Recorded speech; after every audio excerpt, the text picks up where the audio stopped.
હા કરો. હરે કૃષ્ણ. હરે કૃષ્ણ બધાને. હરે હરે હરે કૃષ્ણ. કૃષ્ણ. અજ્ઞાનતિમિરાદસ્ય જ્ઞાનાંજનશલાકયા ચક્ષુરમિલિतं येन તસ્मै શ્રીગુરુવે નમઃ. હે કૃષ્ણ કરુણા સિંધુ દીનબંધુ જગત્પતે ગોપેશ ગોપિકાકાંતં રાધાકાંતં નમોऽસ્તુતે. તપ્તકાંચન ગૌરાંગી રાધે વૃંદાવનેશ્વરી વૃષભાનુસુતે દેવી પ્રણામી હરિપ્રિયે. વાંછાકલ્પતરુભય સચ કૃપા સિંધુભય એવ ચ પતિતાનામ પાવને ભયો વૈષ્ણવેભ્યો નમો નમઃ. વૈષ્ણવે નમો નમઃ. નમો મહાવંદનાય કૃષ્ણ પ્રેમ પ્રદાયતે કૃષ્ણાય કૃષ્ણ ચૈતન્ય નામને ગૌરતવિષે નમઃ. નમઃ ઓમ વિષ્ણુપાદાય કૃષ્ણ પૃષ્ઠાય ભૂતલે શ્રીમન્તે ભક્તિવેદાંત સ્વામીન ઇતિ નામિને નમસ્તે સરસ્વતે દેવે ગૌરવાણી પ્રચારિણે નિર્વેશ શૂન્યવાદી પાશ્ચાત દેશતારિણે. જય શ્રી કૃષ્ણ ચૈતન્ય પ્રભુ નિત્યાનંદ શ્રી અદ્વૈત ગદાધર શ્રીવાસ આદિ ગૌર ભક્ત વૃંદ. હરે કૃષ્ણ કૃષ્ણ કૃષ્ણ હરે હરે હરે રામ રામ રામ હરે હરે. ઓમ નમો ભગવતે વાસુદેવાય. ઓમ નમો ભગવતે વાસુદેવાય. ઓમ નમો ભગવતે વાસુદેવાય. બધાને જય શ્રી કૃષ્ણ. જય શ્રી જય કૃષ્ણ. શ્રી કૃષ્ણ. જય શ્રી કૃષ્ણ. હરે કૃષ્ણ ડિવોટીઝ. જય શ્રી કૃષ્ણ. હરે કૃષ્ણ. જય શ્રી કૃષ્ણ ડિવોટીઝ. હરે કૃષ્ણ. તો ઓલમોસ્ટ આપણું વીક રજા પછી ફરીથી મળીએ છીએ. તો હરે કૃષ્ણ. આપણે જલ્દીથી થોડું રીકેપ કરી લઈએ. તો કોઈને યાદ છે કે આપણે લાસ્ટ ટાઈમ શું ડિસ્કશન કરી હતી? કોઈ ડિવોટીને રીકેપ કરવું છે? જળ અને ચેતન વિશે. જળ અને ચેતન વિશે વાત કરી હતી. Very good. ઓકે. બીજું કશું યાદ છે કોઈને? બીજું શોખનું કારણ મોહ છે. શોખનું કારણ મોહ છે. મોહ છે. મોહ યસ અજ્ઞાનને કારણે થાય છે. યસ. શરીરના પ્રકાર કીધા સ્થૂલ અને જ્ઞાની કોને કહેવાય? યસ. શરીરના પ્રકાર તમે કીધા હતા. હા. ઓકે. સૂક્ષ્મ, સ્થૂલ અને વાયુ. ના, સૂક્ષ્મ અને સ્થૂલ બે. સૂક્ષ્મ અને સ્થૂલ. Okay, very good. પછી આપણે સેલફોન ની વાત કરી હતી. આઈફોન ને એના ફોન ની કે નિર્જીવ કે શું છે એમ નાશવંત છે એમ. મેટર જળ વસ્તુ નાશવંત છે. જળ વસ્તુ શું છે અને ચેતન વસ્તુ શું છે?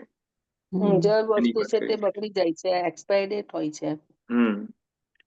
યસ, જળ વસ્તુની એક્સપાયર ડેટ હોય છે અને ચેતન એક્ટિવ છે. Yes. Very good, very good. Okay. બીજું કશું યાદ આવે છે કોઈને ડિવોટીને? જળ અને ચેતન બનાવનારો પણ કૃષ્ણ જ છે, તે ઋષિકેશ કહેવાય છે. યસ, ઋષિકેશ નો મતલબ છે કે ઇન્દ્રિયોને કંટ્રોલ કરનારો. ભગવાન ઇન્દ્રિયોને કંટ્રોલ કરે છે. યસ. ભૂત વિશે વાત કરતા. ભૂત યોની વિશે. હા, આપણે વાત કરતા હતા કે કઈ રીતે એ કેવી રીતે ડિફરન્ટલી યોનિસ છે. Yes, yes. Very good. શા માટે બીજું શરીર ધારણ કરે છે? યસ. પછી આપના અને ભગવાનમાં કોમન શું છે? હા, યા મેઇન વસ્તુ એ હતી. આપના અને ભગવાનમાં કોમન શું છે? હા, વસ્તુ કોમન છે. જળ ચેતના યસ, કોન્શિયસ એક્ટિવ છે. યસ. તો આપણામાં અને ભગવાનમાં શું કોમન છે કે આપણી કોન્શિયસનેસ છે. કારણ કે આપણે આત્મા છીએ તો આપણામાં કોન્શિયસનેસ છે. આત્માનો ગુણધર્મ છે કોન્શિયસનેસ, ચેતના. અને ભગવાન તો ચેતન છે જ, તો એમના પણ કોન્શિયસનેસ છે. Yes, very good. ઓકે. બીજું કોઈ ડિવોટીને કશું કહેવું છે?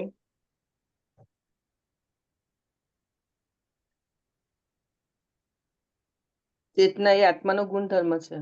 હા, ચેતના એ આત્માનો ગુણધર્મ છે. યસ. હવે આજનો જે શ્લોક આપણે લેવાના છીએ એ બહુ ઇમ્પોર્ટન્ટ શ્લોક છે. અમે જ્યારે પ્રીચિંગમાં જઈએ છીએ કે નોર્મલી આ અવારનવાર કોઈ ડિવોટી સાથે કે નોન ડિવોટી સાથે વાત થાય તો કોઈ ભગવદ્ ગીતામાં ઇન્ટરેસ્ટેડ છે તો એ કહે છે કે ભગવદ્ ગીતામાં તો 700 શ્લોક છે, તો કયા ઇમ્પોર્ટન્ટ શ્લોક છે આમાંથી? તો અમે કહીએ છીએ કે ભગવદ્ ગીતાના 700 શ્લોક ઇમ્પોર્ટન્ટ છે. એમાં તમે કોઈ પણ એવો શ્લોક નથી જેને તમે સિંગલ આઉટ કરી શકો કે આ એક શ્લોક કે આ 2 શ્લોક કે આ 10 શ્લોક કે આ 15 શ્લોક બહુ ઇમ્પોર્ટન્ટ છે, આ તમારે મેમરાઇઝ કરવાના, રાઈટ? એવું નથી. ઘણા બધા, એટલે આમ તો 700 શ્લોક ઇમ્પોર્ટન્ટ છે, પણ એમાંથી અમુક શ્લોકો એવા છે જે આપણે એઝ અ ડિવોટી તરીકે, એઝ અ કૃષ્ણ ડિવોટી તરીકે આપણને આવડવા જોઈએ. તો એ માનો આ શ્લોક છે 13મો શ્લોક. તો તમને જ્યારે પણ ટાઈમ મળે, તમને બધાને જ્યારે પણ તમારે તમારી કામમાંથી ફ્રી થાવ, ગૃહસ્થીમાંથી ફ્રી થાવ, કે જ્યારે પણ ટાઈમ મળે તો આ શ્લોકને મેમરાઇઝ કરવાનો ટ્રાય કરજો, કારણ કે બહુ એટલો ઇમ્પોર્ટન્ટ શ્લોક છે. તો આજે આપણે એ શ્લોકને લેવાના છીએ. તો હું તમને સ્ક્રીન શેર કરું છું.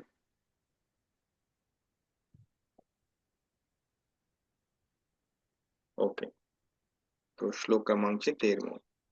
ઓમ અજ્ઞાનતિમિરન્ધસ્ય જ્ઞાનાંજનશલાકયા ચક્ષુરુન્મિલિतं येन તસ્मै શ્રી ગુરુવે નમઃ. હરે કૃષ્ણ ડિવોટીઝ. સો ચેપ્ટર બીજું, નંબર શ્લોક ક્રમાંક 13. જો તમારા જોડે ભગવદ્ ગીતા નથી તો તમારા સ્ક્રીન ઉપર શ્લોક છે, અને જો ભગવદ્ ગીતા છે તો ગુજરાતી ભગવદ્ ગીતામાં 88 પેજ ઉપર આ શ્લોક છે. તો પહેલા હું રિસાઇટ કરીશ અને પછી તમે રિસાઇટ કરજો. તો શ્લોક આ રીતે છે: દેહીનો અસ્મિન યથા દેહે કૌમારમ યૌવનમ જરા તથા દેહાંતર પ્રાપ્તિ ધીરસ્તત્ર ન મુહ્યંતી. ફરીથી હું રિસાઇટ કરું છું. દેહીનો અસ્મિન યથા દેહે કૌમારમ યૌવનમ જરા તથા દેહાંતર પ્રાપ્તિ ધીરસ્તત્ર ન મુહ્યંતી. હવે કોઈને રિસાઇટ કરવો શ્લોક તો કરી શકો છો. કોઈને કરવો છે? હું કરું છું. હા, એક પછી એક કરો. દેહીનો અસ્મિન યથા દેહે કૌમારમ યૌવનમ જરા તથા દેહાંત પ્રાપ્તિ રસ્તસ્ત્ર ન મુહ્યતિ. યસ, હરે કૃષ્ણ. બીજા કોઈ ડિવોટી નહીં? હું બોલું? જય શ્રી કૃષ્ણ. હા, કરો તમે. દેહિનો યસ્મિન અથા દેહે કૌમારમ યૌવનમ જરા તથા દેહાંતર પ્રાપ્તિ ધીરસ્તત્ર ન મુહ્યતિ. Very good. બીજે કોઈ ડિવોટી? બીજે કોઈને કરવો છે રિસાઇટ શ્લોક? હું વાંચું? હા, કરો માતાજી. દેહિનો દસ્મિન યથા દેહે કૌમારમ યૌવનમ જરા તથા દેહાંત પ્રાપ્તિ ધીરસ્તત્ર ન મુહ્યતિ. Very good. બીજા કોઈ ડિવોટી? Last chance.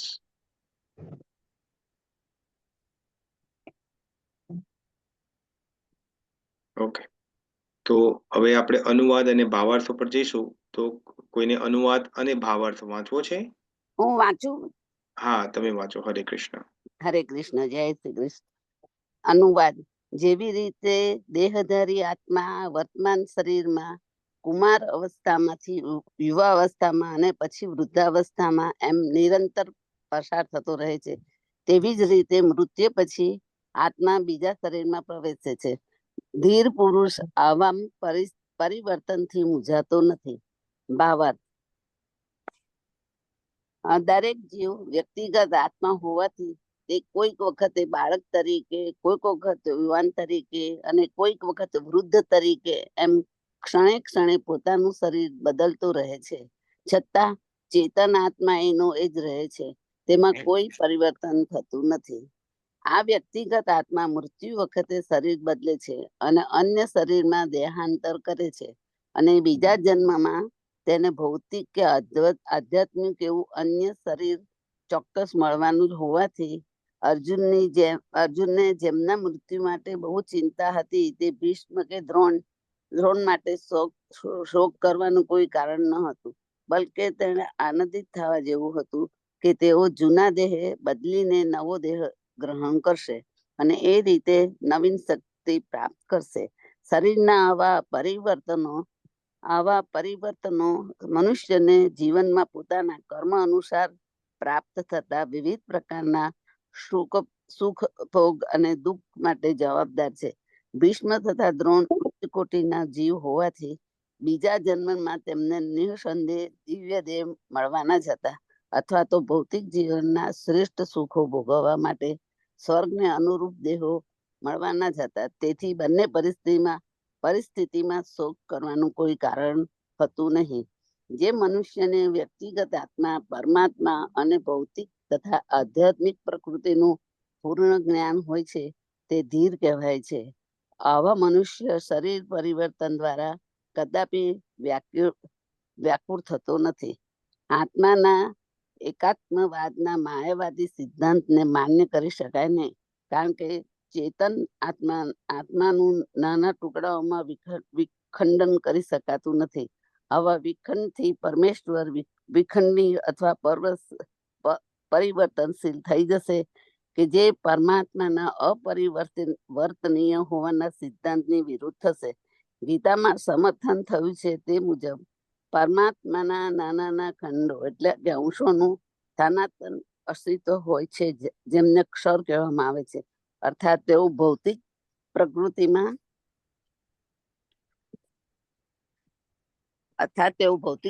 પ્રકૃતિમાં પતન પામવાનું વલણ ધરાવે છે.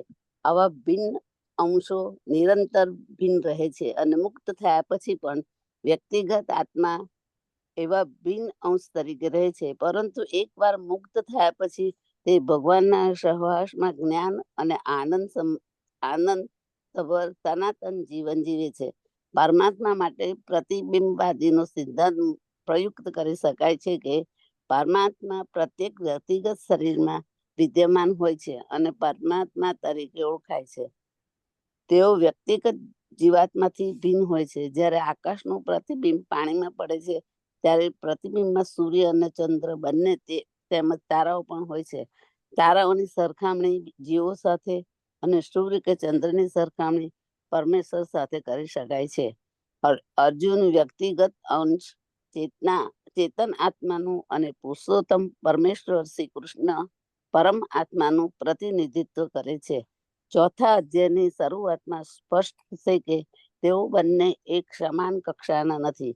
જો અર્જુન કૃષ્ણનો સમકક્ષ હોય અને કૃષ્ણ અર્જુનથી શ્રેષ્ઠ ન હોય તો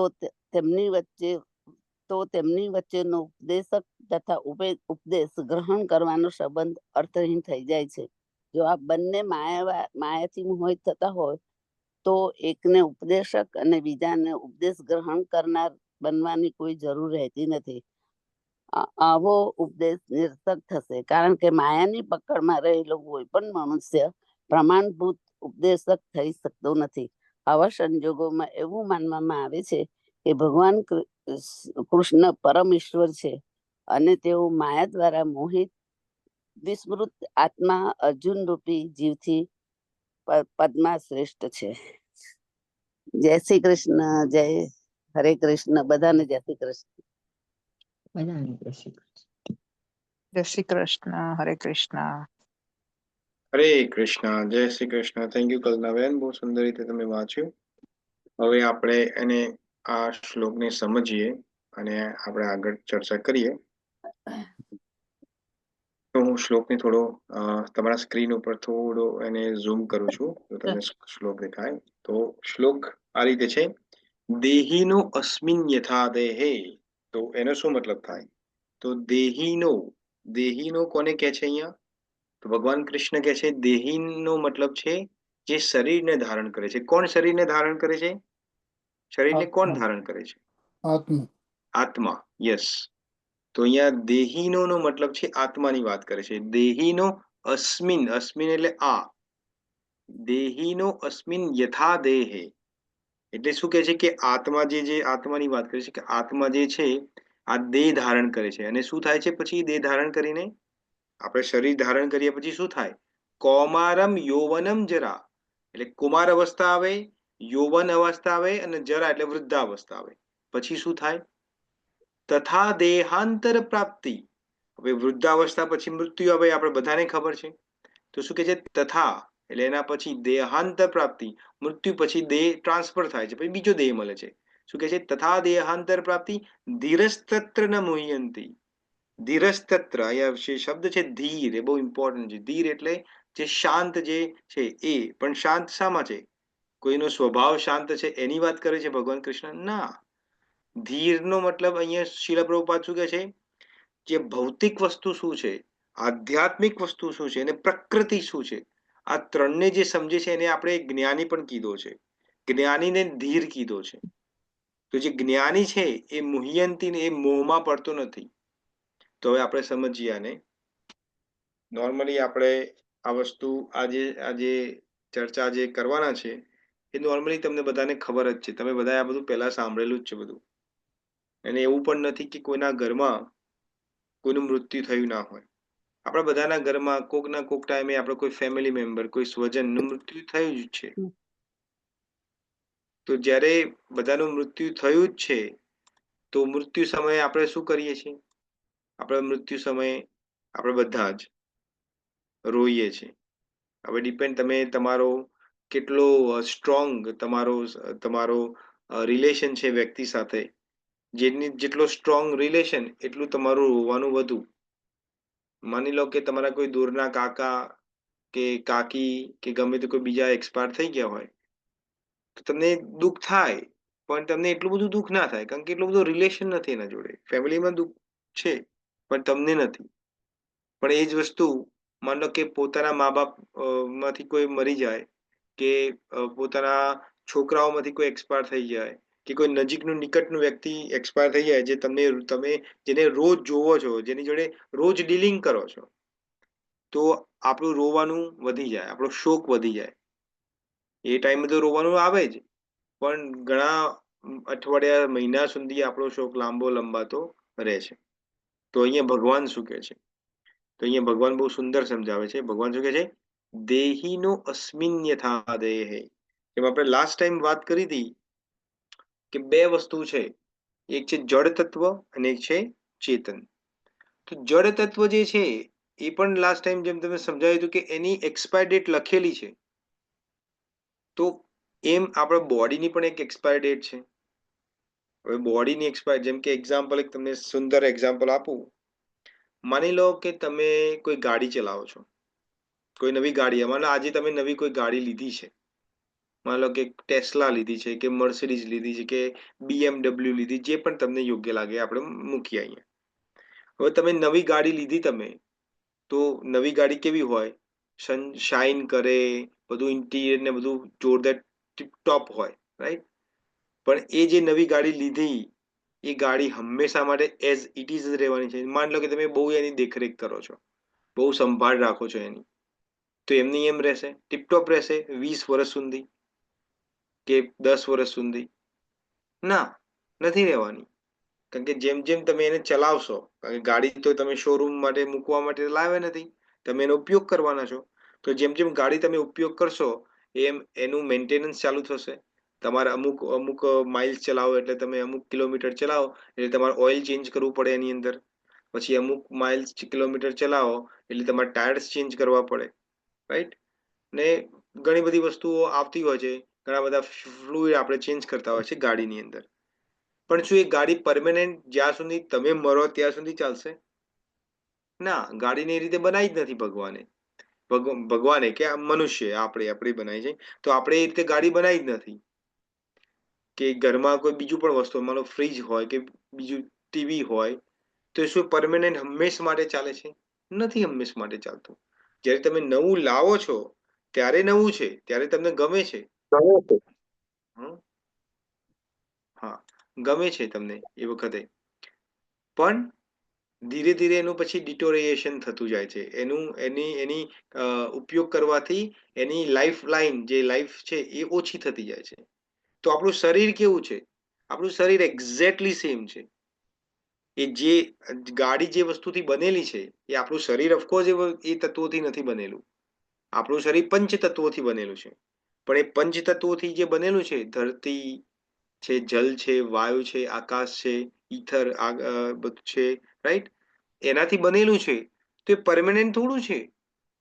એ પરમેનન્ટ નથી. માટલું તમે જોયેલું છે, રાઈટ? આપણે બધાએ કુંભારને કોક વખત ને કોક વખત જોયેલું, કુંભાર માટલું ઘડે છે. આપણે જોઈએ તો બહુ સુંદર એની કારીગરી હોય છે. ને આપણે એ માટલું પછી બજારમાં વેચાય એટલે આપણે રોડ ઉપર જતા હોય ગાડી લઈને અને જોઈએ પેલા માટલા વાળો બેસો હોય. ઇન્ડિયામાં તો જોયું છે આપણે, માટલા વાળો બેઠો હોય આ બાજુ રોડની બાજુ. પછી આપણે ઊભા રહીએ ને તોલ ભાવ કરીએ અને માટલું લેતા આવીએ. અત્યારે ઇન્ડિયામાં કેટલામાં મળે છે ખબર નથી, પણ જયારે અમે ત્યાં હતા ત્યારે 20-25 રૂપિયામાં મળતું હતું. તો માન લો કે 100 રૂપિયામાં મળે છે એક માટલું. તો તમે માટલું ઘરે લાયા, બહુ સુંદર રીતે એને વિછેર્યું અને પાણી ભરીને ચાલુ કર્યું એમાં પીવાનું. પણ શું એ માટલું હંમેશા માટે રહેશે? કોક દિવસ કોક તો એવો ટાઈમ આવશે ને જ્યારે માટલામાં ક્રેક પડવાની ચાલુ થશે. પછી ક્રેક પડે એટલે પાણી તેથી ટપકે. હવે પાણી ટપકે એટલે તમને ખબર પડે કે ભાઈ આ માટલાનો હવે તો દિવસ પૂરો થઈ ગયો છે. ચલો હવે આપણે બીજું લેતા આવીએ. તો એમ કરીને આપણે શું કરીએ છીએ? બીજું માટલું લેતા આવીએ છીએ. અને એ માટલું જે છે એ કાં તો એને બીજી રીતે ઉપયોગ કરીએ. એના ઘણા બધા ઉપયોગ છે એ આપણને ગુજરાતીઓને તો ખબર જ છે. તો કહેવાનો મતલબ શું છે કે જો માટલું છે, ગાડી છે કે ઘરની કોઈ વસ્તુ છે કે કોઈ પણ વસ્તુ આપણે આંખોથી જે દેખાય છે, જેટલી પણ વસ્તુ તમારી આજુબાજુ જે પણ વસ્તુ તમને દેખાય છે આંખથી, કે કોઈ પણ વસ્તુ પરમેનન્ટ છે? તો તમારો જવાબ આવશે ના. તો જો કોઈ પણ વસ્તુ પરમેનન્ટ નથી તો બોડી કઈ રીતે પરમેનન્ટ હોઈ શકે? તો અહીંયા ભગવાન કૃષ્ણ અર્જુનને આ જ વસ્તુ સમજાવે છે કે તું તારા પિતામહ અને તારા દ્રોણાચાર્યને જોઈને, તારા ગુરુને જોઈને બહુ શું થાય છે? બહુ મોહમાં પડી ગયો છે. તને રોવું જેવું આવે છે. તને એવું થાય છે કે હું આ બધાને કઈ રીતે મારી શકીશ? મારે યુદ્ધ નથી કરવું. ન યોત્સે ગોવિંદમ. તો ભગવાન શું કહે છે કે તું નહીં મારે તો આ નહીં મરવાના. આ અમર છે. ભીષ્મ પિતામહને વરદાન છે પણ અમરતાનું વરદાન નથી. ઈચ્છા મૃત્યુનું વરદાન છે. એ ઈચ્છે ત્યારે મૃત્યુ થાય, પણ અમરતાનું વરદાન તો નથી જ. અને દ્રોણાચાર્યનું આજ નહીં તો કાલે મૃત્યુ છે જ. તો તું શું કામ આ લોકોના બોડીને અટેચ છે? તો પહેલી વસ્તુ ખબર પડી આપણને કે બોડી કે મેટર, જેને ઇંગ્લિશમાં મેટર કહેવાય, એ પરમેનન્ટ નથી. તો પરમેનન્ટ કઈ વસ્તુ છે? તો એ આત્મા છે. આપણે બધાને ખબર છે. આપણે બધા બહુ સાંભળ્યું છે કે હું શરીર નથી, હું આત્મા છું. હું શરીર નથી, હું આત્મા છું. આવું ઘણું બધું આપણે સાંભળ્યું છે નાનપણથી. આપણે ઇન્ડિયન છીએ તો નાનપણથી અત્યારે તમારી જે પણ ઉંમર છે સાંભળ્યું છે, પણ એ અનુભવ નથી થતું આપણને.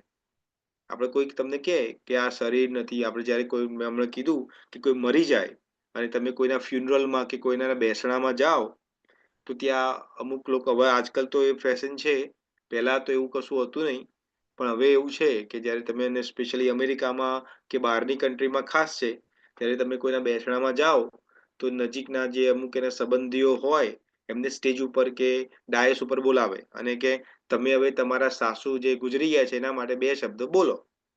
એટલે બોલે પેલા જે બેન હોય બોલે, વહુ હોય બોલે કે અમારી સાસુ તો બહુ ડાહી હતી, હું એની વેલ્યુ સમજી ના શકી. એ સવારે વહેલી 5 વાગે ઉઠી જતી હતી, બહુ સુંદર ખાવાનું બનાવતી હતી. આ બધું કે ને તમે, આ બધું કે આપણે મરી જાય પછી એનું વેલ્યુ થાય. જીવતી હોય ત્યારે બિચારી કોઈ વેલ્યુ ના. જીવતી હોય ત્યારે તો એને કે ડોહી મળતી નહીં. આ કેની ડોહી રોજ સવાર પડે ને નડે છે મને. મરી જાય પછી એની વેલ્યુ થાય. સાચી? તો કહેવાનો મતલબ છે કે આ જે બોડી જે છે એને આપણે અટેચ છીએ, પણ જે આત્મા જે છે એ તો જતી રહી છે. હવે મને એક સુંદર એક્ઝામ્પલ યાદ આવે છે. આજે જ મેં મારો ક્લાસ હતો એમાં એક એક્ઝામ્પલ આપ્યું હતું. માની લો કે એક સ્ત્રી છે, એક પત્ની છે. એ પોતાના પતિને બહુ પ્રેમ કરે છે, રાઈટ? હવે સ્ત્રી પોતાના પતિને પ્રેમ કરે છે તો હવે માન લો કે પતિને તો કામ હોય ને, બહાર જઈને પૈસા કમાવાના હોય. તો જ્યારે પૈસા કમાવાના હોય તો એને તો બહાર જવું પડે કામ કરવા માટે. તો માની લો કે જે પતિ છે 3-4 દિવસની ટ્રીપ ઉપર જાય છે કે મારે બીજા ગામ કે બીજી સિટીમાં જવાનું છે બિઝનેસ માટે. તો હું 3-5 દિવસ પછી આવીશ. તો પેલી પત્ની એના પતિને બહુ પ્રેમ કરતી હોય તો શું કે, તો કે હા તમે જાઓ, સંભાળીને જજો, પણ મને આ ઘરમાં એકલું એકલું લાગે છે તમારા વગર, તો તમે જલ્દી આવી જજો. પતિ કે ચિંતા ના કરીશ, હું 3-4 દિવસ જેવું મારું કામ પતશે એવું તરત આવી જઈશ, હું ફોન બોન કરતો રહીશ તને. પત્ની કે હા કોઈ વાંધો નથી. અને સાંજ પડતા બેડ ન્યૂઝ આવે છે. અને શું બેડ ન્યૂઝ છે? કે ભાઈ જે ગાડીમાં જતો હતો એનું એક્સિડન્ટ થયું છે ને હવે ઇઝ નો મોર, મરી ગયો છે, હવે નથી. હવે જે આજુબાજુના પડોશી ને બધા હોય એની બોડી એને ઘરે લાવે. હવે આપણા હિન્દુની અંદર છે કે બોડી રાત્રે આપણે નથી સળગાવતા, આપણે ડ્યુરિંગ દિવસ દરમિયાન બોડી સળગાવીએ છીએ. તો હવે બોડી જોડે બધા 4-10-15 લોકો ઊભા છે અને પેલી બેન જોરથી રોવે છે, હૈયું ફાડીને રોવે છે જોરથી. તો બધા આજુબાજુ બધી બહેનો હોય એ બધા એને શાંત રાખે કે બેન ના રોવો, આ તો ભગવાનની જેવી ઈચ્છા.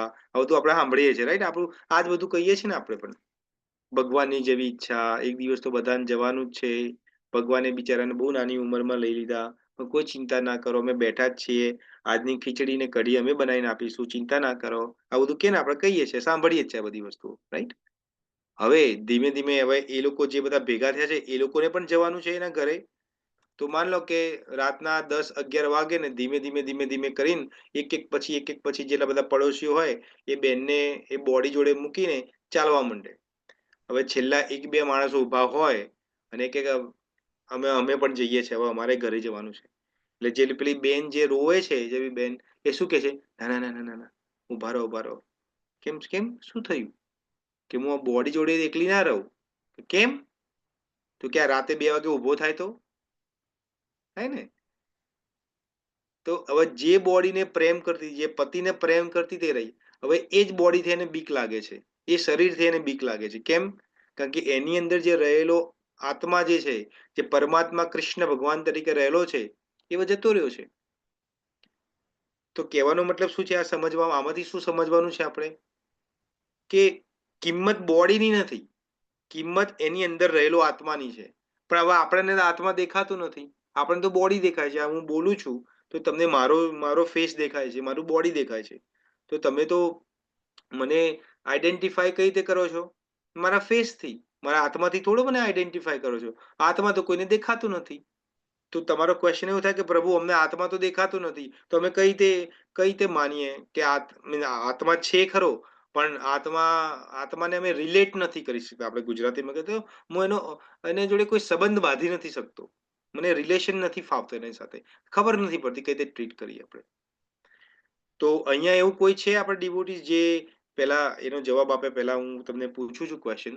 અહીંયા એવું કોઈ ડિવોટી જે છે જેને ડાઉટ છે કે આપણે આત્મા નથી પણ આપણે બોડી છીએ?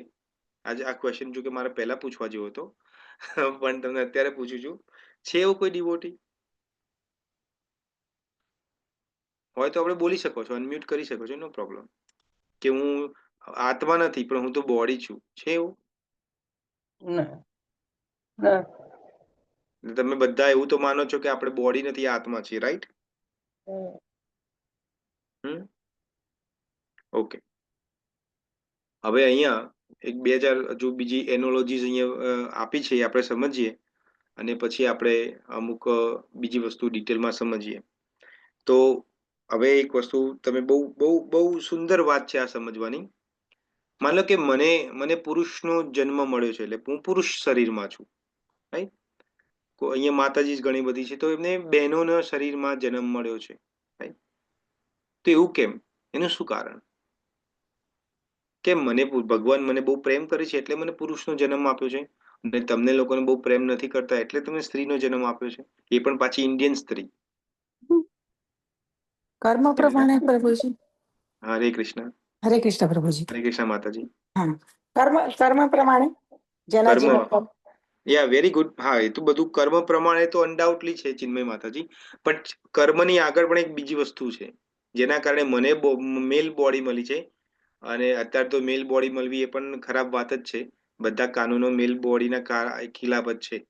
જેટલા પણ લો બને છે બિચારા અત્યારે તો પુરુષ અત્યાચાર જ છે અમારે તો. પણ કહેવાનો મતલબ છે કે મેલ બોડી મને મળી છે, તમને સ્ત્રી બોડી મળી છે, તો એનું શું કારણ છે? હરે કૃષ્ણ. હરે કૃષ્ણ.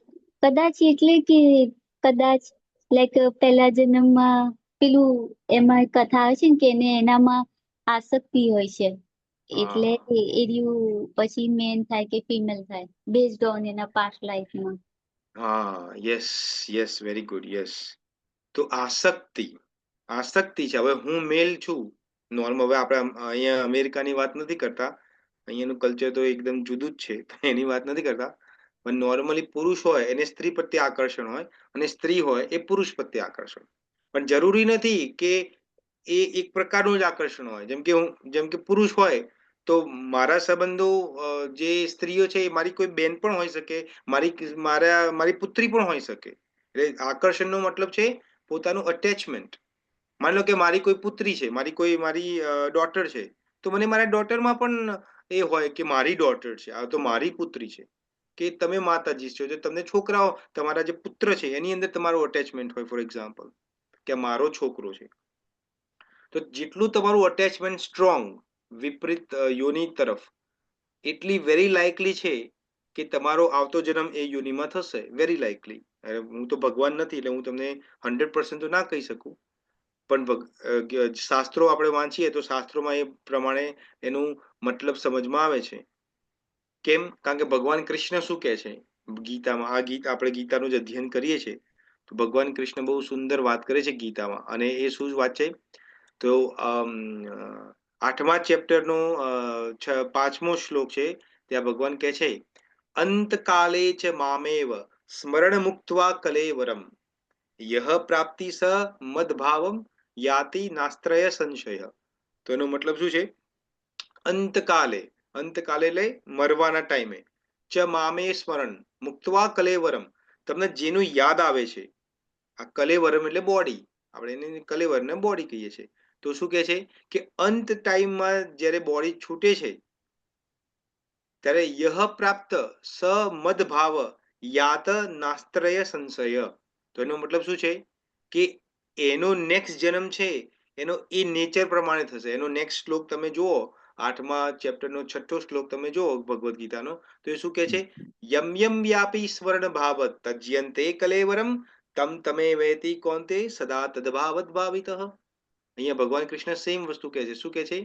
કે યમ યમ વ્યાપી, જે રીતે જે ભાવમાં તમે તમારું બોડી છોડો છો એ જ ભાવમાં તમને આવતો જન્મ મળે છે. મેં ઘણી વખત તમને આ એક્ઝામ્પલ આપણે ક્લાસમાં આપ્યું છે કે અમુક લોકોને પોતાના ઘરમાં આસક્તિ હોય, અમુક વખતે પોતાના છોકરાઓમાં આસક્તિ હોય.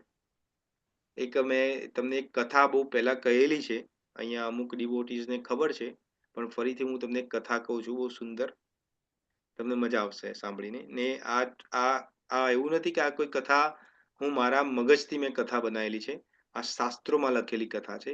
કથાનું તાત્પર્ય બીજું છે. તાત્પર્ય એટલે કથાનું રીઝન કોઈ બીજું છે, પણ બીકોઝ આપણે અત્યારે આપણે બોડી વિશે વાત કરી રહ્યા છીએ, આત્મા અને આ નશ્વર બોડી માટે, તો આપણે એ પાર્ટ સમજીશું અહીંયા. તો એક વખત શું થાય છે કે બ્રાહ્મણ અને એની વાઈફ બ્રાહ્મણી, એ લોકો અમુક કોઈ પ્રસંગ હશે, તો એ પ્રસંગના કારણે જે ગામ હોય, પેલા તો આપણે ગામડામાં રહેતા હતા, તો ગામડું હતું એમાં જે અમુક ગામડામાં અમુક હોય કે તમારો પ્રસંગ હોય એટલે તમે ઇન્વાઇટ કરો પ્રસાદ માટે, ભોજન માટે, બધાને ઇન્વાઇટ કરો. તો જે શું કહેવાય, આ બ્રાહ્મણ ને બ્રાહ્મણી છે એ બધાને જઈને ઇન્વિટેશન આપે છે કે આજ સાંજે અમારા ઘેર પ્રસાદ લેવા આવજો, એમ કંઈ બધાને ઇન્વિટેશન આપે છે. હવે શું થાય છે કે આ બ્રાહ્મણ કશું ખરીદી કરવા બહાર બજારમાં જાય છે. આ બ્રાહ્મણી છે એ ઘરમાં દૂધ પડ્યું હોય છે, એને હવે ખીર બનાવી હોય છે, તો દૂધ પડ્યું હોય છે, તો એને લાગે કે હવે 6 વાગે છે, હમણાં 7 વાગે બધા આવશે, તો હવે ચલો હું બનાવી દઉં, ખીર બનાવું. તો એ બ્રાહ્મણી ફ્રીજમાંથી કાઢે છે તપેલું અને બહાર મૂકે છે. થોડું હજુ ટેમ્પરેચર એનું થોડું ડાઉન થાય પછી ગેસ ઉપર મૂકું છું. તો જેવું બહાર મૂકે છે, ખુલ્લું મૂકે છે, તો બહાર એક કૂતરું રખડતું હોય છે. તો કૂતરું રખડતું જોવે છે, એ કૂતરું જોવે છે કે દૂધ ખુલ્લું પડ્યું છે, તો જઈને એ કૂતરું મોં મારે છે દૂધની અંદર. તો જ્યારે મોં મારે છે તો પેલી બ્રાહ્મણી જોઈ જાય છે.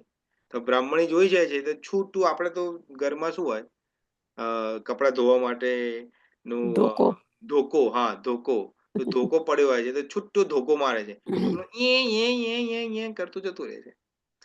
હવે આ પ્રસંગ યાદ રાખજો. આ પ્રસંગ બને છે કૂતરાને ધોકો મારે છે ને જતું રહે છે. હવે બ્રાહ્મણી થાય કે હવે શું કરવું, આ દૂધ તો હવે એઠું થઈ ગયું છે, તો હવે મારા દૂધ તો હવે મારા કોઈને અપાય નહીં. તો એ વિચારે છે કે એક કામ કરો, હવે આ દૂધ તો હવે મારે ફેંકી જ દેવું પડશે. તો એ દૂધ બહાર ફેંકી દે છે, એની ઘરની બહાર. હવે આ બાજુ બ્રાહ્મણ જે હોય છે, બહાર જે બજારમાં જઈને આવે છે બધું સામાન ખરીદીને, તો સામાન જ્યારે ખરીદીને આવે છે ત્યારે એને ખબર પડે છે કે ઘરમાં આવું છે, ભાઈ દૂધ તો હવે છે નહીં, હવે આપણે બધાને બોલાય છે જમવા માટે, તો શું કરીએ? તો કે છે કે એક કામ કર, તું આ બધું સામાન લાવ્યો છે એનું તું ખાવાનું બનાવવાનું ચાલુ કર, હું જઈને ફરીથી બજારમાં જઈને દૂધ લેતો આવું છું. તો બ્રાહ્મણી ફરીથી બનાવવાનું ચાલુ કરે છે. હવે બ્રાહ્મણી જેવું જ કશુંક કામ ચાલુ કરે છે તો ત્યાં એક બિલાડી હોય છે. તો બિલાડી જોઈ જાય છે, બિલાડી કશુંક જોઈ જાય છે. આઈ થિંક ઘી કે એવું કશું હોય છે, તો બિલાડી જોઈ જાય છે, તો ઘીમાં મોં મારે છે બિલાડી.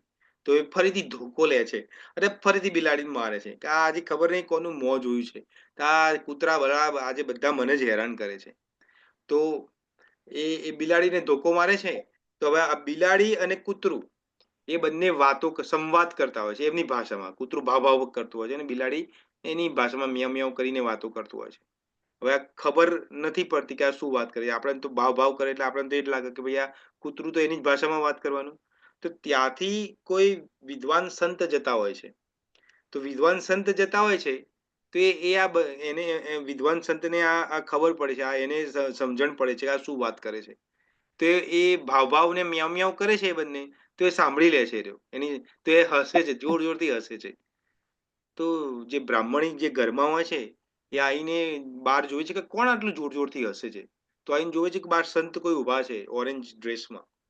તો એને પ્રણામ દંડવત કરે છે અને કહે છે કે મને ક્ષમા કરજો, પણ તમે આટલું જોર જોરથી કેમ હસો છો?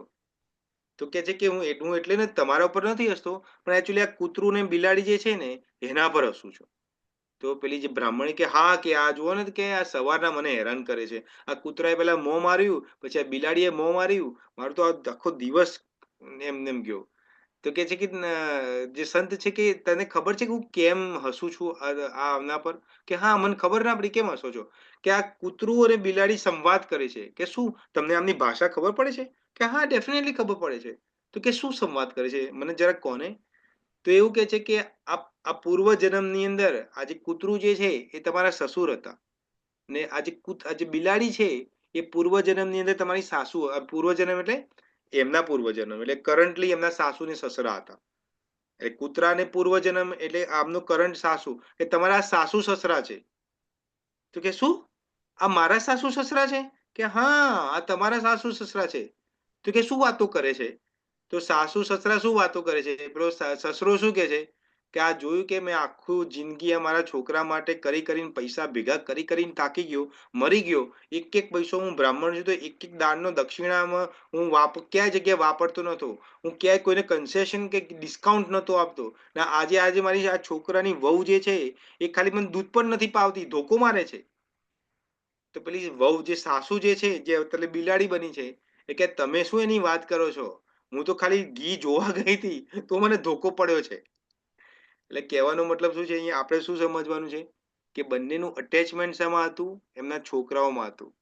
તો કારણ કે એમના છોકરામાં અટેચમેન્ટ હતું, તો એ ઘરની અંદર કૂતરા બલાડી બનીને જન્મ લીધો છે. સમજમાં આવે છે આ વસ્તુ? હરે કૃષ્ણ. પ્રભુજી. હા, એટલે એમને એમના છોકરા સંતાનોમાં આસક્તિ હતી એટલે પછી હા, એક્ઝેક્ટલી. તો આપણે જેમ હા, બોલો ભરતભાઈ, મને એક સવાલ થાય છે કે એમને આસક્તિ એ રીતની હતી તો પછીથી એ એમના પુત્રના ત્યાં જ પુત્ર તરીકે જન્મ થઈ શકે? એમને જો આસક્તિ હોય તો મનુષ્ય તરીકે કેમ નહીં થયો અને પ્રાણીમાં કેમ જન્મ થયો? હા, મનુષ્ય કેમ? કર્મો નતા સારા ને. કર્મ, જેમ કે કર્મનું ફળ છે, સમજો તમે આ વસ્તુ કે આપણો બોડી છે, તો આપણને આ બોડી દેખાય છે, આને આને કેવું બોડી કહેવાય? સ્થૂળ બોડી કહેવાય. સ્થૂળ એટલે જેને ટચ કરી શકો તમે, એને સ્થૂળ બોડી કહેવાય. ને એક છે સૂક્ષ્મ શરીર. બે ટાઈપના શરીર છે, સ્થૂળ અને સૂક્ષ્મ. તો જે સૂક્ષ્મ શરીર જે છે એ બંધનનું કારણ છે. આ બધી એટલે શું, તમે બીજી રીતે સમજાવો. આપણે કમ્પ્યુટર તો બધા વાપર્યું છે, લેપટોપ. હવે આજકાલ તો બધાના ઘરમાં કમ્પ્યુટર અને લેપટોપ તો હોય જ છે, રાઈટ? તો તમે એવું કદી વિચાર્યું કે લેપટોપમાં તમે બધું જે ફાઇલ બધી સેવ કરો છો, પીડીએફ કે વર્ડ ફાઇલ, એ બધી ક્યાં સેવ થાય છે? ક્યાં સેવ થાય છે? સ્ટોરેજ, હાર્ડ ડ્રાઈવ હાર્ડ ડિસ્કમાં, રાઈટ? હાર્ડ ડિસ્કમાં થાય છે ને? હા, રાઈટ. તો આ જે સૂક્ષ્મ શરીર છે, એ સૂક્ષ્મ શરીરની અંદર શું આવેલું છે? આ મન, બુદ્ધિ, ચિત્ત, અહંકાર, આ બધું સૂક્ષ્મ શરીરમાં રહેલું છે. તો આ જે ચિત્ત જે છે એ હાર્ડ ડિસ્ક નું કામ કરે છે. તો એની અંદર જે આપણે અત્યાર સુધીના જેટલા પણ કર્મો કર્યા છે, આ જન્મના કે આગલા જન્મોના કેટલા પણ કર્મો કર્યા છે, એ બધા એની અંદર સ્ટોર થયા રાખે છે. તો સ્ટોર જ્યારે થાય છે, એ કર્મો જ્યારે સ્ટોર થાય છે, તો હવે સ્ટોર તો થઈ ગયા એના. હવે આપણા લેપટોપની અંદર 1 ટેરાબાઇટની હાર્ડ ડિસ્ક હોય તો તમે 1 ટેરાબાઇટ સુધી તમે સ્ટોર કરી શકો. પણ આ ચિત્ત એવી વસ્તુ છે, એમાં અનંત, એની કોઈ લિમિટેશન જ નથી. જેટલું સ્ટોર કરવું એટલું છે સ્ટોર થાય. તો જે સ્ટોરેજ કેપેબિલિટી છે એ ત્યાં છે. હવે તમને આ સમજાવવા માટે એક ઉદાહરણ આપું, પછી આગળ તમને સમજાવું. તમે કદી જોયું કે લાસ્ટ ટાઈમ પણ મેં એક્ઝામ્પલ આપ્યું હતું કે કોઈ છોકરુંનો જન્મ થયો હોય ઘરમાં હમણાં છોકરું જન્મ્યું હોય, તો તરત એને કઈ રીતે ખબર પડે છે કે ક્યાંથી મારે દૂધ પીવાનું છે? એને તો એ તો કોઈ ટ્રેનિંગ લઈને નથી આવે ને. આવે છે? તમે ટ્રેનિંગ આપી છે? કોઈને ટ્રેનિંગ આપી છે? નથી આપી. પણ એને ખબર છે કે મારે દૂધ ક્યાંથી પીવાનું છે. તો એ કઈ ખબર છે એને? એનો એ પુનર્જન્મ છે, એવું થયું. હા, પૂર્વજન્મ ને એના પૂર્વ સંસ્કારોના કારણે. આ પહેલી વખત જન્મ નથી લીધો એને, અને આવા અનંત કોટી જન્મો લીધેલા છે. ને એકલા ખાલી મનુષ્ય દેહની વાત નથી કરતા. કૂતરા, બલાડા કે ગમે તે તમે યોની દેખો, તમે કોઈ પણ યોની દેખો તમે, રાઈટ? એમાં પણ સેમ જ છે. તમે જેમ કે કોઈ ગાય હોય ને, ત્યાં વાછરડું જન્મ લે, તમે જોયેલું છે આપણે. તો વાછરડું જન્મ લે તો વાછરડાને કઈ રીતે ખબર કે મારે અહીંયાથી દૂધ પીવાનું છે? કારણ કે એનો પણ વાછરડા તરીકે પહેલા જન્મ થયેલો છે.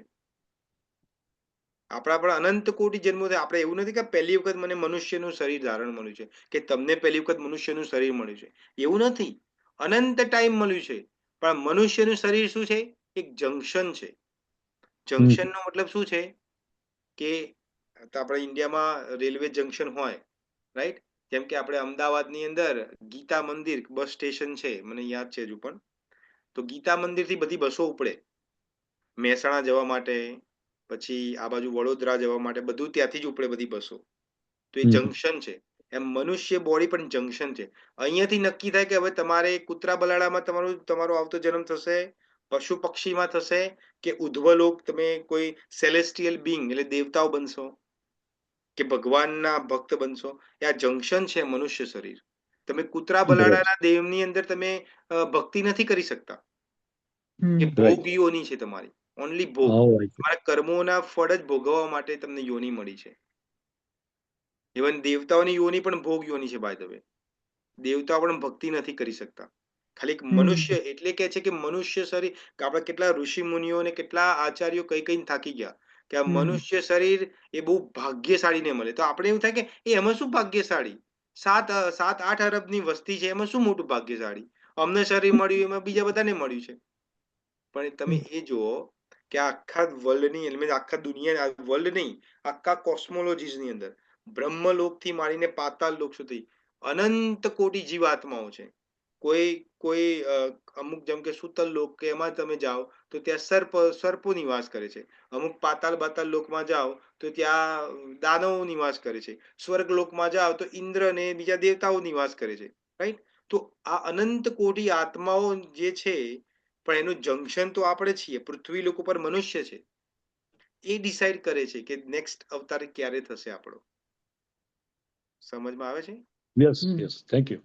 હા, મને ક્વેશ્ચન એવું થાય, પ્રભુ, હા, બોલો. એમાં કેટલા આત્માઓ હશે ત્યાં આગળ? ભગવાને કેટલા બનાવ્યા હશે? અનંત. ભગવાન ખુદ કહે છે આગળ, આ ચેપ્ટર ની અંદર આગળ આવશે, આ 4-5 શ્લોક પછી ભગવાન ખુદ કહે છે, શું કહે છે ભગવાન, કે આ જે આત્મા જે છે એ તો ડિસ્ટ્રોય થતો નથી કશાથી, શસ્ત્રથી પણ ડિસ્ટ્રોય નથી થતો, પાણી ન તો એને ભીંજવી શકે છે, અગ્નિ ના તો બાળી શકે છે, વાયુ નથી સુકાઈ શકતી, અને હું કૃષ્ણ હું પણ ઈચ્છું તો પણ આત્માને ડિસ્ટ્રોય નથી કરી શકતો. ભગવાન કૃષ્ણ ઈચ્છે તો પણ નથી. એટલે ભગવાન કહે છે કે આ શાશ્વત છે. આગળ આપણા આ જે સેકન્ડ ચેપ્ટરમાં આગળ બધા આત્માના અત્યારે આ 13મો શ્લોક અત્યારે આપણે કરી રહ્યા છે, એવા બીજા 20 શ્લોકો છે આત્મા ઉપર. તો ધીમે ધીમે આપણે એના વિશે જોઈશું. ભગવાન કૃષ્ણ કહે છે કે હું પણ આ આત્માને મારી નથી શકતો. એટલા માટે નથી કીધું તમને, એટલા વખત ઘણી વખત મેં તમને સમજાવ્યું છે કે આ ઇન્ડિયાની અંદર બધા આપણે નામ નથી લેવું કોઈનું, પણ અમુક લોકો કહે છે કે મોક્ષ પ્રાપ્ત કરો, મોક્ષ પ્રાપ્ત કરો. તમને ખબર છે હું કોની વાત કરું છું? તો એ મોક્ષ પ્રાપ્ત કરવાની જે વાત કરે છે તો એ કયા મોક્ષની વાત કરે છે? કયા પ્રકાર 5 પ્રકારના મોક્ષ છે, એમાં કયો મોક્ષની વાત કરે છે? આકાશમાં તરતા રહેવાનું. હા, આકાશમાં તરતા રહેવાનું. હા, એને કયો મોક્ષ કહેવાય? પણ આકાશમાં તરતા રહેવું એને કયો મોક્ષ કહેવાય? બ્રહ્મ બ્રહ્મ બ્રહ્મ મૂર્તિ સાયુજ્ય મુક્તિ. સાયુજ્ય સાયુજ્ય મુક્તિ. સાયુજ્ય મુક્તિનો મતલબ છે કે જે આ દુનિયા છે અને આ ભગવાનનો વૈકુંઠ જે ધામ ચાલુ થાય છે, આ દુનિયાનો અંત થાય છે ને આ ભગવાનનો વૈકુંઠ ચાલુ થાય, એમાં વચ્ચે જગ્યા છે, અનંત સ્પેસ છે. તો એમાં શું છે? એમાં ભગવાન કૃષ્ણના બોડીમાંથી અનંત કોટી સૂર્યો સમાન પ્રકાશ વહેરે છે. તે જે પ્રકાશ પ્રસરે છે તે પ્રકાશ એની અંદર છે, એને બ્રહ્મ જ્યોતિ કહે છે. તો બ્રહ્મ જ્યોતિની અંદર તમને લબડાઈ દેવામાં આવે, જાઓ કે મજા કરો. જેમ આપણે નથી હિંચકોમાં બેઠતા ને કેવું મજા આવે છે ઝૂલા ઝૂલવાનું, એવું ઝૂલા ઝૂલાવે એમને ત્યાં, ઝૂલા ઝૂલો તમે ત્યાં. હવે એને એ લોકો મુક્તિ કહે છે. હવે આવી મુક્તિને શું કરવી? ખાક કરવી છે. કેમ? કારણ કે આવી મુક્તિ તમે પ્રાપ્ત કરી પણ લો, માની લો તમને સાયુજ્ય મુક્તિ મળી પણ ગઈ, તો તમારું લિબરેશન નથી. કેમ? કારણ કે જયારે મહાવિષ્ણુ જે છે એ જયારે પોતાનો શ્વાસ અંદર લેશે તો અનંત કોટી બ્રહ્માંડો જે છે એ બધા એના અંદર જતા રહેશે. અને આ જેટલી પણ જીવાત્માઓ જેટલી પણ અનંત કોટી બ્રહ્માંડની અંદર છે એ બધી મહાવિષ્ણુના બોડી ઉપર ફ્લોટ કરશે. ક્યાં સુધી? જ્યાં સુધી મહાવિષ્ણુ ફરીથી શ્વાસ નહીં લે અને ફરીથી આ દુનિયા ક્રિએટ નહીં કરે ત્યાં સુધી, આ આખું બ્રહ્માંડ. એટલે જે હવામાં લટકે છે, માની લો કે સમજવાની વાત છે, આ તો ખાલી સમજાવવાની વાત છે, નોટ એક્ઝેક્ટલી ઇટ ઇઝ. માની લો કે બ્રહ્માના 100 વર્ષ છે. બ્રહ્માના 100 વર્ષ બ્રહ્માના પૂરા થાય ત્યારે આ આખું જે બ્રહ્માંડ છે એ આખું ડિસ્ટ્રોય કરી દે છે ભગવાન, એનિલેશન કરી દે છે. અને આખું બ્રહ્માંડ ક્યાં જતું રહે છે? ભગવાન મહાવિષ્ણુના ગર્ભમાં જતું રહે છે. તો માન લો કે અત્યારે બ્રહ્માનું 51મું વર્ષ ચાલે છે, બ્રહ્મદેવનું 51મું વર્ષનું બપોર થઈ છે. તો 51 વર્ષે માન લો અત્યારે તમને સાયુજ્ય મુક્તિ મળી ગઈ, એટલે તમે બ્રહ્મ જ્યોતિમાં લબડતા થઈ ગયા. જયારે બ્રહ્મા 100 વર્ષના થશે એટલે બીજા ઓલમોસ્ટ 49 વર્ષ બ્રહ્માના બાકી છે હજુ, એ પૂરા થશે ત્યાંની તમે ત્યાં લટકી રહેશો અને તમારું અસ્તિત્વ ઝીરો. એટલે ના તો તમને તમે કશું ફીલ કરી શકો, ના કશું થિંકિંગ કરી શકો, કશું જ નહીં, ખાલી હવામાં ફરવાનું. જયારે આ બ્રહ્માંડ જયારે 100 વર્ષ પૂરા થશે અને બધું ડિસ્ટ્રોય થશે ત્યારે મહાવિષ્ણુ બધું ખેંચી લેશે અંદર, તમને ખેંચી લેશે, આવો કે. અને પછી શું કરશે? જયારે નવું બ્રહ્માંડ બનશે એમાં નાખશે, લ જા તારતું ફરીથી તમારા કર્મ બંધનનું સાયકલ ચાલુ. કારણ કે સાયુજ્ય મુક્તિ અંત નથી. અંત ક્યારે છે? ભગવાન કૃષ્ણ શું કે છે? કોઈ જે મારા ધામમાં પહોંચી જાય છે એને ફરીથી નથી આવવું પડતું. એટલે શું કે છે? આપણું જે શરીર જે છે એને ક્ષર કહેવાય. શર અને ભગવાનને શું કહે છે? અક્ષર. તો ક્ષર અને અક્ષરમાં શું ફરક છે? ક્ષર એટલે એ જે ફોલ ડાઉન થાય છે. આપણે ફોલ ડાઉન થયા છે, ઉપરના લોકોમાંથી ફોલ ડાઉન થયા છે, પણ ભગવાન કદી ફોલ ડાઉન નથી થતા.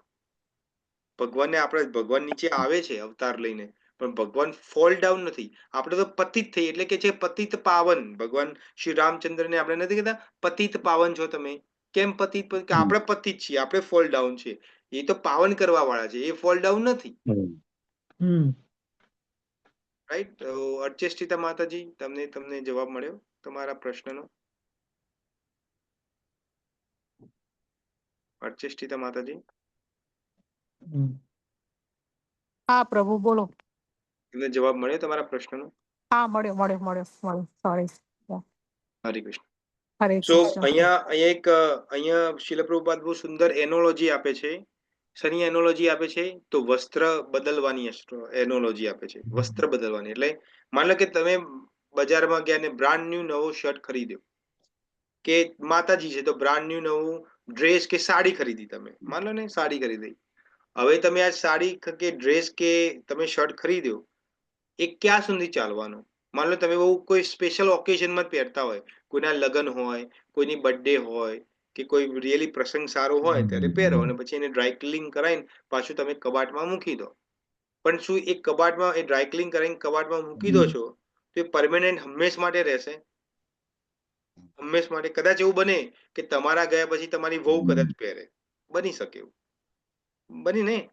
તો તમારી વહુ જે પહેરવાની અમુક વાત હોય છે, અહીંયા અમુક માતાજી છે એમની સાસુ બિચારી પાસ્ટ હવે થઈ ગઈ છે તો ઘણા બધા દાગીના પણ મૂકીને ગઈ છે, કદાચ લોકરનો પાસવર્ડ નહીં આપી ગઈ હોય.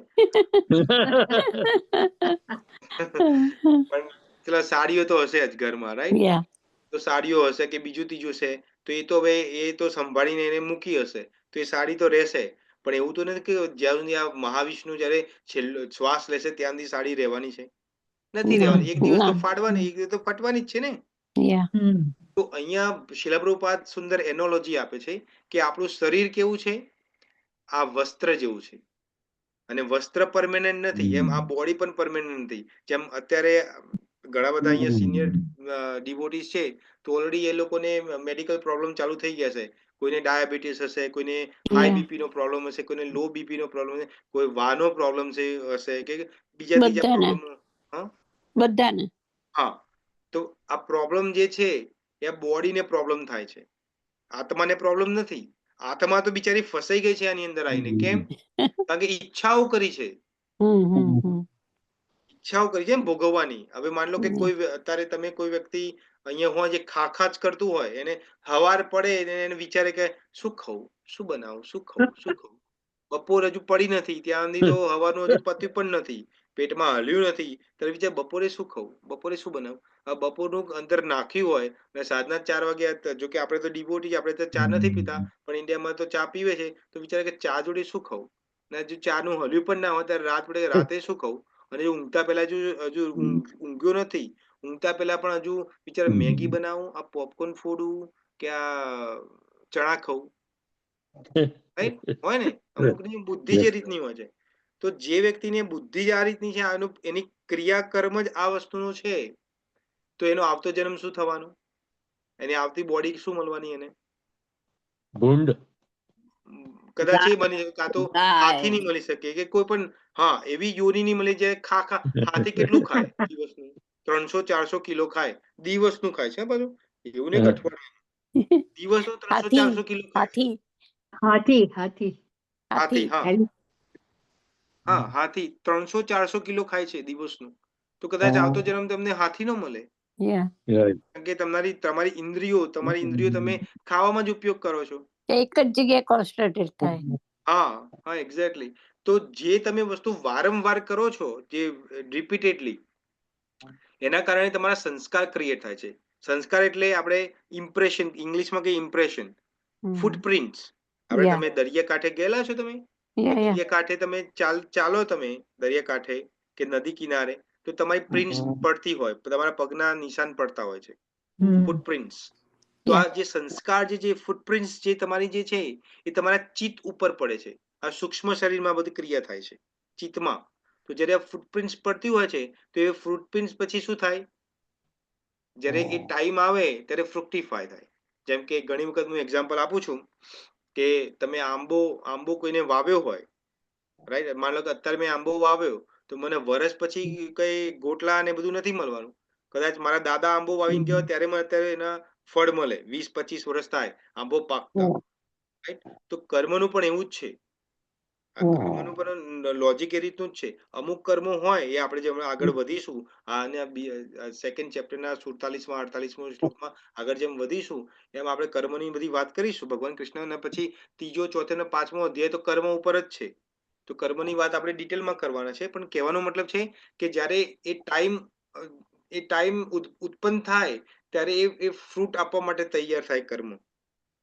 તો એ ફ્રૂટ જ્યારે, કારણ કે સંસ્કાર આપણે ક્રિએટ કરીને આવ્યા છે ગયા જન્મોની અંદર, એટલે આપણને અમુક વખત એવું લાગશે કે આ બધી વસ્તુ મને કઈ રીતે, નાનો છોકરો હોય, તમે નાના છોકરાઓ જોશો, નાના છોકરાઓ હશે ને, તમે કે આપણે મુનીર છે ઘરમાં, અર્પિતા માતાજીના ઘરમાં મુનીર છે આપણો, રાઈટ, બહુ સુંદર છોકરો છે, પણ એક્ઝામ્પલ સમજવાની વાત છે, એ તો બહુ સારો ડિવોટી છે, નાનો છે, પણ પૂર્વજન્મના સંસ્કાર લઈને આવ્યો છે, તો ડિવોટી, એના પરિવાર પણ ડિવોટી છે. પણ માની લો આપણે કોઈ બીજા છોકરાની વાત કરીએ, કોઈ છોકરો છે, તો અમુક વાર માન લો કે એને ઘરગથ્થા કે કોઈ રમકડા રમતો હોય અને મમ્મી કે પપ્પા કે ચલ ચલ ચલ ચલ ખાવા માટે, ચલ ચલ ચલ 12 વાગ્યા બપોરના, ચલ ચલ, ને પેલો બહુ તલ્લીન છે રમવા માટે, એની ગેમની અંદર બહુ તલ્લીન છે, એને નથી છોડીને આવું, મમ્મી ખેંચીને લઈ જાય એને કે ચલ પછી રમજે, ચલ ખાવાનું, ચલ ખાઈ લે, તો છોકરો ગુસ્સો બતાવે પોતાનો, મમ્મીને કહો તો મમ્મીને મારે પણ ખરો, એટલે કર્યું હશે તમે. તો કહેવાનો મતલબ છે કે એ જે છોકરો જે છે એ મારવાના સંસ્કાર ને બધું ક્યાંથી આવ્યું, ને એને કઈ રીતે ખબર પડી કે મને ગુસ્સો, મને આને ગુસ્સો કહેવાય, આને આ કહેવાય, આને તે કહેવાય, એને એ કઈ રીતે ખબર પડી? એના પૂર્વજન્મના લઈને સંસ્કારોના કારણે. આપણે ગુજરાતીમાં કહે કે પૂર્વજન્મનું લઈને આવ્યો છે, પૂર્વજન્મના સંસ્કાર. તો એ સંસ્કાર કઈ રીતે ક્રિએટ થાય છે? જે વારંવાર આપણે કરીએ છીએ એનાથી સંસ્કાર થાય છે. એટલા માટે હરે કૃષ્ણ મહામંત્ર રોજ કરું. કેમ? કારણ કે તમે હરે કૃષ્ણ મંત્ર રોજ કરશો તો આ જન્મમાં નહીં તો આવતા જન્મમાં, આવતા જન્મમાં નહીં તો કોઈ જન્મની અંદર તમે એવા ડિવોટીને પ્રાપ્ત થશો કે તમે પોતે એવા ડિવોટી, ભગવાનના શુદ્ધ ડિવોટી બની જશો કે એક દિવસ ભગવાન કૃષ્ણ તમને પ્રાપ્ત થશે. પણ એ ક્યારે? અત્યારે કરવું પડશે. આપણે એવું લાગે જયારે માળા પકડીને કે આ એક માળા કરીને એવું થાય ઊંઘ આવે છે મારે બધું, રાઈટ, એવું થાય છે. પણ એવું તમને કે ચલો હેડો પિક્ચર જોવા માટે, બહુ સુંદર પિક્ચર આવ્યું છે. પેલું કયું ગુજરાતીમાં પિક્ચર, અમે જયારે નાના હતા ત્યારે પિક્ચર અમે ટીવી ઉપર જોતા હતા, પ્રાદેશિક પ્રસારણ જોતા હતા, ગામમાં પિયરિયું ને ગામમાં સાસરિયું ને બધું, રાઈટ. તો તમને કે ચલો પિક્ચર જોવા માટે, તો પિક્ચર જોવા માટે તરત તૈયાર છે. કેમ? કારણ કે આપણી ઇન્દ્રિયો એની અંદર સંલગ્ન છે, આપણે મજા આવે છે બધી વાતો એ બધું કરવામાં. પણ ચેન્ટિંગ કરવાનું કહે તો તે મજા નથી આવતી. કેમ મજા નથી આવતી? આપણે એને ચેન્ટિંગ કરવાનું કહીએ તો એટલા માટે મજા નથી આવતી કે પૂર્વમાં આપણે સંસ્કાર પાડી આવ્યા નથી ને અત્યારે આપણે પાડવા તૈયાર નથી, એટલે ભવિષ્યમાં પણ આપણે ભગવાનને પ્રાપ્ત નહીં કરી શકીએ, કારણ કે ચેન્ટિંગ તો અત્યારે કરતા જ નથી. તો અત્યારે ચેન્ટિંગ નથી કરતા તો આવતા જન્મમાં કદાચ ચેન્ટિંગ નહીં કરીએ, તો આવતા જન્મમાં ચેન્ટિંગ નહીં કરીએ તો આવતા જન્મમાં પણ આપણને એવા જ બધી બહેનપણીઓ કે ભાઈબંધો મળશે જે કે ચલા છોડ ને કે અત્યારે શું માળા બાળા પકડી છે, એ બહુ વાર છે, હજુ મરવાનું બહુ વાર છે. જાણે એને ખબર છે, યમરાજ એને જઈને કહીને આવ્યા છે કે તાર પડોશીને ક્યારે મારવાનો છે, રાઈટ. તો આપણે આ જે શ્લોક છે એને આપણે કન્ક્લુડ કરીએ છીએ.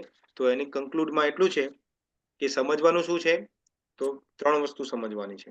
પહેલી વસ્તુ, આ શરીર જે છે એ નાશવંત છે, આપણે શરીર નથી, આપણે આત્મા છીએ, અને જ્યારે આત્મા જતો રહે છે બોડીમાંથી ત્યારે એને બીજી બોડી પ્રાપ્ત થાય છે. તો એમાંથી આપણે શોક કરવાની જરૂર નથી. અમુક વખતે આપણને ક્વેશ્ચન થાય કે એક ગાડી હોય, માન લો એક ગાડી તમારે 20 વર્ષ જૂની ગાડી છે, એ તમે ગાડી બદલીને નવી ગાડી લાવો તો આપણે તો ઘરે લોકોના ઘરે જઈને પેડા નથી વેચતા, તમે નવી ગાડી લાયા નથી કરતા? એવું કરીએ છે કે નથી કરતા? ઘણા કરે છે, ઘણા નહીં કરે. હા, કરીએ છીએ ને આપણે. કોઈ નવી વસ્તુ લાવીએ તો આપણે પહેલા એવું કરતા હતા, અત્યારના જમાનામાં નથી ખબર, પણ પહેલા તો એવું કરતા હતા કે કોઈ નવી વસ્તુ ઘરમાં આવે તો આજુબાજુ વાળાને કોઈ મિષ્ઠાન કે ગમે તે ખવડાવે, મું મોટું ગળું કરે. તો કહેવાનો મતલબ છે કે આ બોડી જયારે છૂટી જાય છે ત્યારે આપણે તો ખુશ થવું જોઈએ કે હવે જે અંદર જે આત્મા હતો એને કોઈ નવું બોડી મળશે, ને હોપફુલી ડિવોટી હશે તો કોઈ મનુષ્યનું શરીર મળશે અને કોઈ સારી જગ્યાએ ડિવોટી બનીને જન્મ લેશે. તો આપણે તો ઉપરથી ખુશ થવું જોઈએ, એના કરી આપણે રોઈએ છે કે આ તો જતો રહ્યો. બરાબર છે.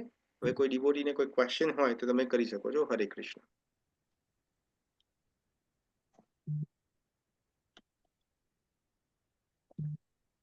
ભરત પ્રભુ, તમે આ જે 3 પોઈન્ટની વાત કરી એમાં પહેલું તમે કીધું કે શરીર નાશવંત છે અને બીજું શરીરમાંનો આત્મા અમર છે, અને ત્રીજું તમે શું કીધું? I miss it.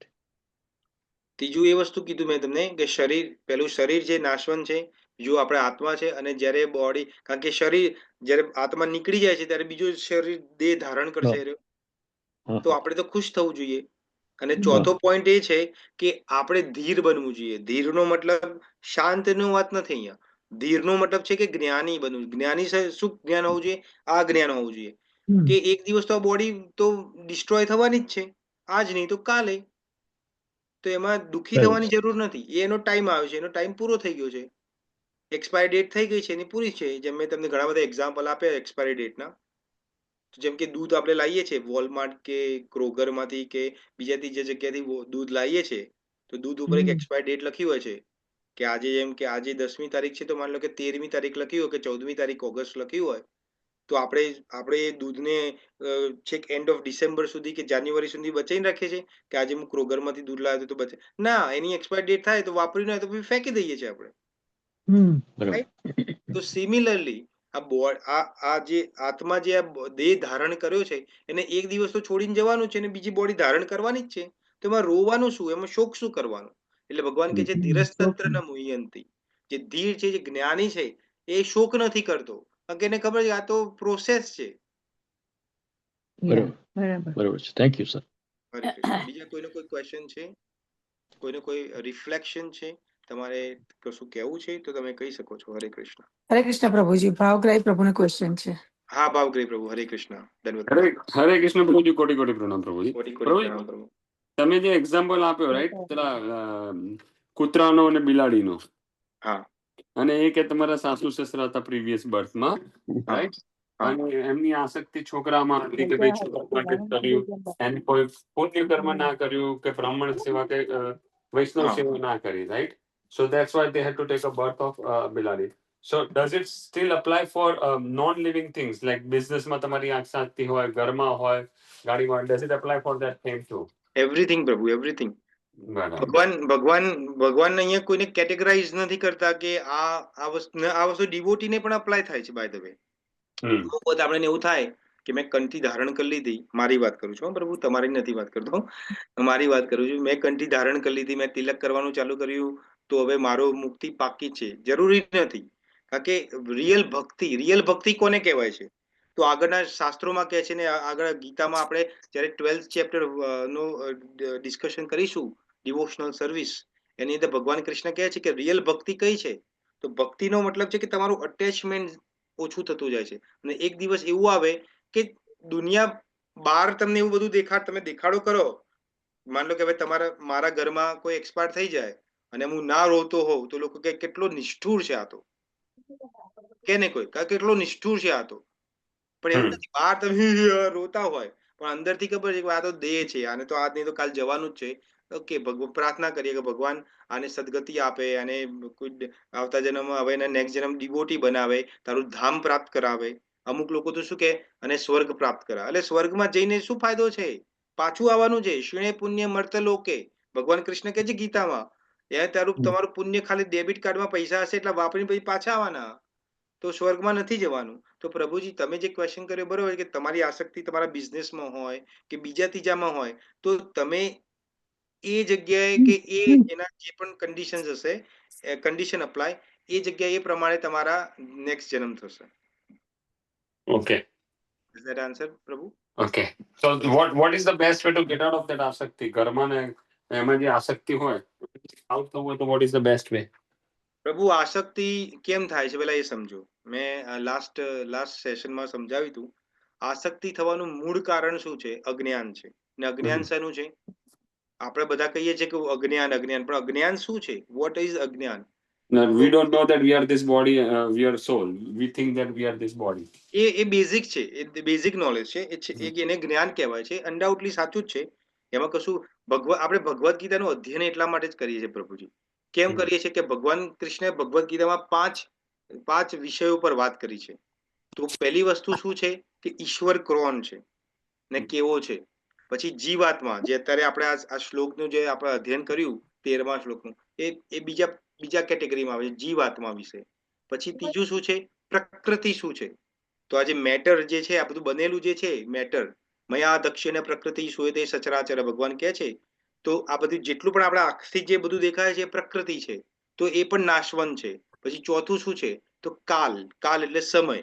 સમયથી બધું નાશવંત, સમયના કારણે જ બધું ડિટોરિએટ થાય છે અને બધાનું મૃત્યુ થાય છે. ભગવાન કહે છે ગીતામાં 10મા અધ્યાયમાં વિભૂતિ યોગમાં, કાલોસ્મી, હું કાલ છું, હું બધાને ભક્ષણ કરી લઉં છું.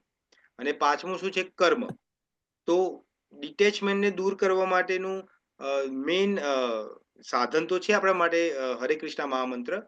પણ ડિટેચમેન્ટ કેમ થાય છે? કારણ કે આપણે કોઈ વસ્તુ, માની લો તમને ડિટેચમેન્ટ તમારા વસ્તુથી થાય છે, કોઈને પોતાની ગાડીથી ડિટેચમેન્ટ હોય, કોઈને પોતાના બેંક બેલેન્સથી ડિટેચમેન્ટ હોય કે મારું 1 મિલિયનનું બેંક બેલેન્સ છે, મને બહુ, હું આઈ એમ વેરી મચ ડિટેચ.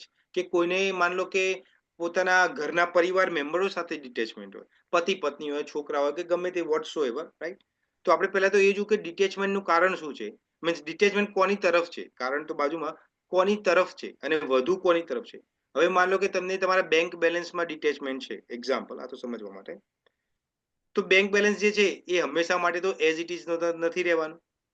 માન લો કે તમારો દેહ છૂટી ગયો તો એ બેંક બેલેન્સ લઈને તો તમે ઉપર જવાના નથી. તો કયું બેંક બેલેન્સ તમારી જોડે આવવાનું છે? આ હરિનામ જેટલું તમે માળા કરશો ભગવાનની, એ જ તમારી જોડે આવવાનું છે. માની લો કે તમને ગાડી માટે અટેચમેન્ટ છે કે તમારા ઘર માટે અટેચમેન્ટ છે, તો ઘર લઈને પણ આપણે જેમ પવનપુત્ર હનુમાન દાદાની જેમ ઘર લઈને પણ ઉપર નથી જવાના. માનો છોકરાઓનું અટેચમેન્ટ છે, તો જેમ મેં પહેલા એક્ઝામ્પલ આપ્યું પેલા વાઈફનું અને એના હસબન્ડનું, તો એ જ પતિને જે સ્ત્રી બહુ પ્રેમ કરે છે, જ્યારે મરી ગયો ત્યારે એ સ્ત્રી હવે એ બોડી જોડે રહેવા નથી માંગતી. 2-4 લોકોને કહે છે કે ભાઈ તું રહે અહીંયા, નહીં તો આ રાતે 2 વખત ઊભો થશે તો કોને બોલાય હું? સમજ્યા તમે? તો કહેવાનો મતલબ એ છે કે અટેચમેન્ટ અજ્ઞાનથી આવે છે. અજ્ઞાન શેનું છે? આ 5 વસ્તુનું. એટલા માટે આપણે ભગવદ્ ગીતાનું અધ્યયન કરીએ છીએ પ્રભુજી, કે આપણે સમજીએ કે આપણી કોન્સ્ટિટ્યુશનલ પોઝિશન શું છે. આપણી પોઝિશન છે ભગવાનના દાસનો દાસ. આપણે ભગવાનના દાસ છીએ, અને ભગવાનના દાસ છીએ તો આપણી દાસનો, સર્વન્ટનો મતલબ શું છે? માલિક જે કહે એની આજ્ઞાનું પાલન કરવું. તો આપણો માલિક કૃષ્ણ ભગવાન શું કહે છે? એ ગીતામાં કહે છે. હા, એ કઈ રીતે પાલન કરવું એ શ્રીમદ ભાગવતમમાં કહે છે. શ્રીમદ ભાગવતમ કોનું છે? ત્યાં ભક્તો જે છે એનું આખ્યાન છે, એટલે એને ભાગવતમ કહે છે. ભાગવતમ સંસ્કૃતમાં ભગવતનો મતલબ શું થાય છે? ભક્ત. The one who belongs to God, that's a Bhagavat. એને ભાગવતમ એટલે કહે છે કે આમાંથી ગીતામાંથી નોલેજ લેવાનું છે, અને એને નોલેજ અપ્લાય કઈ રીતે કરવાનું છે શ્રીમદ ભાગવતમ શીખવાડે છે. I hope that answer your question પ્રભુ. યસ પ્રભુજી, યસ પ્રભુજી, વેરી ક્લિયર. થેન્ક યુ પ્રભુ. થેન્ક યુ પ્રભુ. હરે કૃષ્ણ પ્રભુ. ધન્યવાદ પ્રણામ. અચ્છા, બીજા કોઈ ડિવોટીને કે કોઈને ક્વેશ્ચન છે? કોઈને? હરે કૃષ્ણ. ના? નો. ઓકે, તો હવે ફરીથી આપણે આવતીકાલે મળીશું. આપણે કૃષ્ણા બુક, જેમ આપણે ઓલરેડી વાત કરી છે કે કૃષ્ણા બુકની અંદર આપણે રિવિઝન કૃષ્ણા બુકનું કરીએ છીએ. તો ચેપ્ટર આપણે ઓલમોસ્ટ કાલિયામર્દનનું ચેપ્ટર સુધી પહોંચી ગયા છે. તો તમને પ્રાર્થના છે બધાને કે 1-2 ચેપ્ટર કાલિયામર્દન ને બીજા એના આજુબાજુના 1-2 ચેપ્ટર છે, હું ભૂલી ગયો છું, તો એ તમે પ્લીઝ, આઈ થિંક 15મું ચેપ્ટર છે, 15મા ચેપ્ટરથી તમે વાંચી લેજો, અને હું તમને એનું સિનોપ્સિસ તમને આપીશ, અને પછી તમારે કોઈ ક્વેશ્ચન્સ આન્સર હોય તો આપણે એ કરીશું, બરાબર? જો તમને ક્વેશ્ચન ના હોય તો હવે કોઈનો ફાઇનલ, કોઈનો કોઈ ક્વેશ્ચન છે? નહીં તો આજનું આપણે સેશન સમાપ્ત કરીએ. નથી? ઓકે, તો બધા વૈષ્ણવોને થેન્ક યુ વેરી મચ કે તમે તમારો ટાઈમ આપ્યો. વાંછાકલ્પતરુભયશ્ચ કૃપા સિંધુ એવ ચ પતિતાનાં પાવનેભ્યો વૈષ્ણવેભ્યો નમો નમઃ. શીલ પ્રભુપાદ કી જય. Bhagavad Gita as it is કી જય. વૈષ્ણવો કી જય. હરે કૃષ્ણ. હરે કૃષ્ણ. હરે Krishna. Thank you. Hare Krishna. Thank you. Hare Krishna. જય શ્રી કૃષ્ણ. હરે કૃષ્ણ. જય શ્રી કૃષ્ણ. Thank you. હરે કૃષ્ણ. હરે કૃષ્ણ. હરે કૃષ્ણ પ્રભુજી. હરે હરે Krishna. Krishna. Bharat Prabhu, I had one question. Yes. Final question. હા. તમે ઓલરેડી દીક્ષા લીધેલી છે? ના, હજુ નથી લીધી. મેં શેલ્ટર લીધેલું છે, દીક્ષા નથી લીધેલી. ઓકે, સેન્ટર લીધેલું છે. અચ્છા. તમારા પ્રવચન સાંભળ્યા. હા, એટલે મેં સાંભળ્યા બધા. હરે કૃષ્ણ. Thank you. સરસ છે. Very good. કૃષ્ણ કૃપા. Thank you. હરે કૃષ્ણ. કૃષ્ણ કૃપા. Thank you. એટલે તો તમે ગુરુ કહેવાય. અરે બાપા, મને ક્યાં ઉપર ચડાવો છો? ચણાના ઝાડ ઉપર. મને અહીંયા નીચે રહેવા દો. હું તો દાસ છું. હરે કૃષ્ણ. હરે કૃષ્ણ. હરે કૃષ્ણ. હરે કૃષ્ણ. જય શ્રી કૃષ્ણ. જય શ્રી કૃષ્ણ.